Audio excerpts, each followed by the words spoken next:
Welcome to Delphos Insights. This is episode 39, where we examine FinTech debt financing in emerging markets in 2026, what now closes institutional rounds, and what founders and CFOs must prepare before approaching creditors. For a long time, the survival strategy for digital lenders and payments operators was just to raise massive equity, but that's changing fast.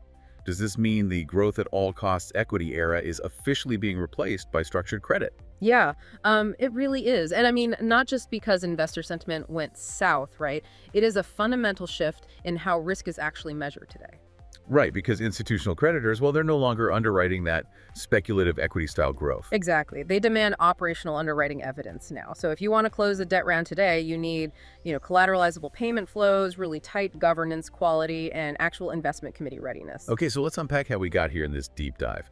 Because the catalyst making this debt underwriting possible isn't just a tighter market, it's really the AI credit infrastructure.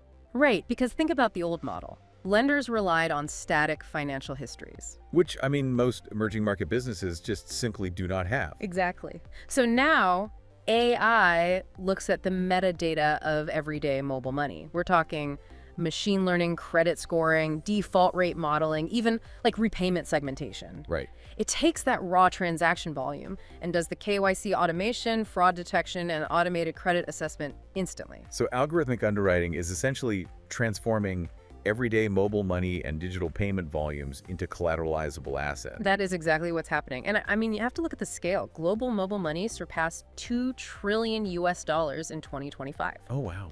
2 trillion. Yeah, with sub-Saharan Africa alone accounting for 1.4 trillion of that. And when you map those trillions against the global MSME financing gap, which stands at 5.7 trillion it really puts it in perspective. Right, because that gap means millions of healthy businesses are starving for capital just because they lack traditional paperwork. So these automated systems, they're the missing bridge for these loan books and receivables. Which explains why capital is suddenly flooding into regions like sub-Saharan Africa, Latin America, Egypt, Cote d'Ivoire, Senegal, Nigeria, Chile, Mexico, and Mongolia. But wait, let me slow you down on the deal structures here. Sure. Because if I'm, say, a volume-heavy embedded finance platform, what does this actually look like in practice? We're talking loan book-backed facilities versus receivables-backed debt. Yeah, so the structures have to adapt to the platform stage. If your asset is just the sheer flow of supply chain payments, you're looking at receivables-backed debt.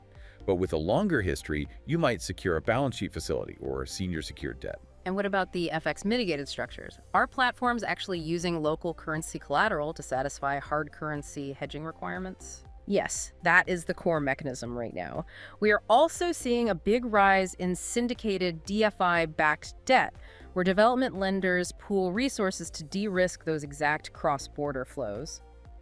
It's fascinating that nearshoring isn't just moving factories, it's creating bankable payment pipelines. It really is a massive structural shift. Look at Latin America. The embedded finance market reached $38.8 billion in 2025, and creditors are eager to underwrite this. But they need proof of scale, right? Absolutely. A prime example is the recent 90 million euros wave facility they closed in Cote d'Ivoire and Senegal. Capital providers will back payment platforms at scale, but the volumes have to be absolutely proven. Right, so having the volume isn't just an automatic ticket. So a flawless product means nothing if your data reliability and governance can't survive investment committee scrutiny. 100%. The institutional requirements are unforgiving now. Lenders demand like an 18 to 24 months operating track record. Oh, okay. Yeah, you need documented loan book assets, audited cash flows, absolute data room readiness, and a really clear development lender mandate fit. Plus, clean receivables data and solid risk management frameworks, I assume. Exactly. Because if the data is weak, or if your structure doesn't match your stage, capital stalls completely. They're intensely focused on risks, FX exposure, debt servicing costs, regulatory scrutiny, and portfolio quality. So the rules of engagement have just clearly been rewritten. Is your governance documentation and investment committee readiness truly keeping pace with your operational scale?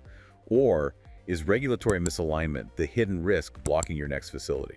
This has been Delphos Insights. Learn more at delphos.co.